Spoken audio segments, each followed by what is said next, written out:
Alright mga kapatid, good morning, good afternoon, good evening, saan man at anumang oras makarating ito sa inyong lahat. May bagong patutsada si VP, sarap pakinggan natin. Kadali magpadala ng eroplano eh. Sa totoo lang. Alam niyo ba nung COVID na panahon, madami ang na-stranded na mga tiga Davao City dito sa Manila. Napakadali. Nagkontrata kami ng commercial airline. Sabi namin, isasakay namin sila lahat, babayaran namin kayo using COVID funds. So, ilang beses namin ginawa yun.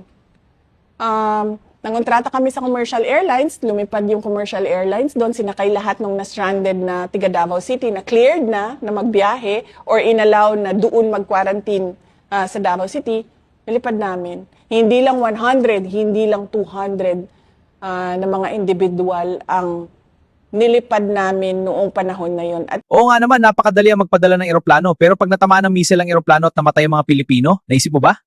Iba ang COVID sa digmaan. Yung COVID immune system ang tinitira, makakaligtas ka pa kapag na-cure. Yung missile, pag tinamaan ka pa, tay na. hindi ganyan kahirap magpadala ng eroplano kung saan mo gusto kumuha or mag-rescue ng tao. Kaya lang, VP, sarado ang airspace. Tsaka baka daw pabagsakin yung aeroplano. Hindi kasi yung isang kaibigan ko galing Dubai, papauwi na siya.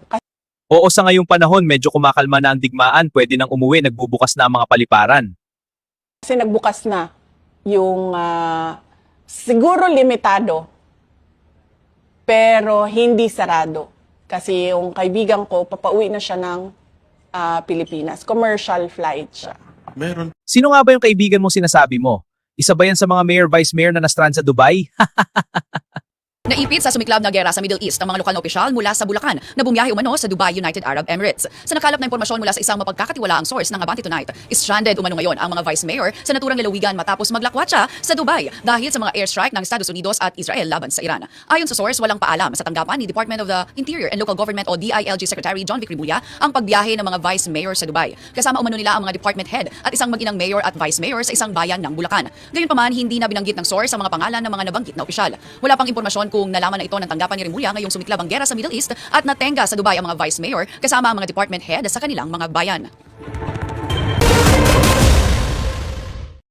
Well, mag-ingat ang lahat dyan sa Middle East, lalo na yung mga kaibigan ni VP Sara na pauwi na.